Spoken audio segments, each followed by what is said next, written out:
Bonjour à tous, on commence notre revue de presse par une image qui peut heurter la sensibilité des supporters français. Cristiano Ronaldo qui brandit la Coupe d'Europe en une de la presse portugaise. Le natif de Madère est de retour chez lui avec la sélection. L'occasion de montrer à tout le monde ce qu'il a gagné cet été. En Angleterre, c'est Eden Hazard qui s'affiche, c'est le transfert qui enflamme tout le monde en ce moment. La star de Chelsea pourrait rejoindre le Real Madrid lors du prochain mercato. Hier, c'était la presse espagnole qui en parlait, et ce matin, le Mirror affirme de son côté que Chelsea est déterminé à conserver l'international belge, mais face aux assauts des Madrilènes, et surtout, Hazard lui-même est intéressé par ce transfert, il sera donc difficile de résister. Ce soir, c'est France-Espagne en amical au Stade de France, et comme le montre Marca qui annonce un combat de coq, tous les yeux seront tournés vers la performance de Kylian Mbappé, alors qu'il ne devrait pas être titulaire. Malgré tout, c'est la grande nouvelle curiosité sur la scène européenne.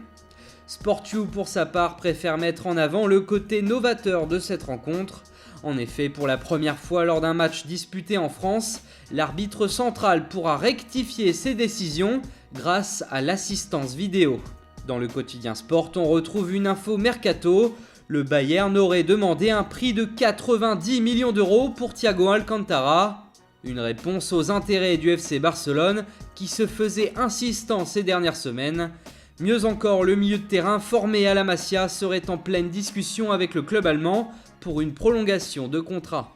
Et enfin, le match France-Espagne de ce soir, c'est aussi l'occasion pour le FC Barcelone de faire du repérage.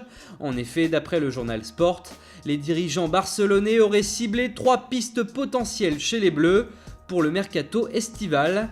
Lemar pour qui les contacts existent déjà, Tolisso qui est proche de Umtiti mais qui est déjà pressenti à la Juve dès cet été, et enfin Kylian Mbappé qui est dans toutes les têtes et qui pourrait coûter 100 millions d'euros. Voilà, c'est tout pour aujourd'hui, bonne journée à tous sur Foot Mercato et rendez-vous dès demain matin pour une nouvelle revue de presse.